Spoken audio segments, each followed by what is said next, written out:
remue-ménage chez Mickey.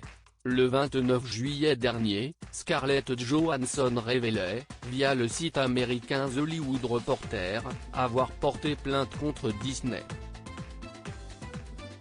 Raison de ce litige, la stratégie employée par Disney lors de la sortie du film Black Widow, en salle depuis le 23 juin. L'actrice américaine reprocherait à la firme d'avoir profité de la situation sanitaire pour sortir le film des studios Marvel à la fois au cinéma et sur la plateforme Disney+, afin de développer son service de streaming. Cette sortie multiplateforme aurait privé Scarlett Johansson de plusieurs millions de dollars de commission, elle qui avait signé un contrat comprenant une clause de bénéfice sur les recettes de Black Widow au cinéma. Selon la plainte déposée par la comédienne, les actes de Disney auraient non seulement fait grimper la valeur de Disney+, mais auraient économisé à Marvel, et par extension à Disney, ce que Marvel appelle de très grosses primes de box-office, qui auraient dû être payées à Johansson si le film n'était sorti qu'au cinéma.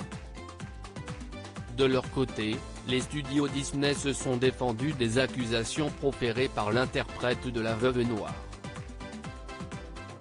Ce procès est particulièrement triste et inquiétant dans son mépris pour les effets terribles et durables de la pandémie de Covid-19. Disney a entièrement respecté son contrat avec Madame Johansson, et la sortie de Black Widow sur Disney+ avec Premier Access a considérablement amélioré ses chances de recevoir une compensation en plus des 20 millions de dollars qu'elle a reçus à ce jour, a déclaré un porte-parole de la firme aux grandes oreilles. De nouvelles plaintes signées Emma Stone et Emily Blunt? Malheureusement pour Disney, Scarlett Johansson n'a pas l'intention de revenir sur sa décision.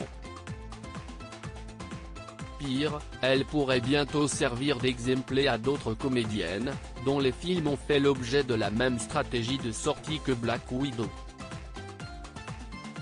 Selon Matt Belloni, du Hollywood Reporter, Emma Stone, dont le film Cruella est sorti le 23 juin dernier, et Emily Blunt, à l'affiche de Jungle Cruise depuis le 28 juillet, envisageraient de s'en prendre également à leur employeur.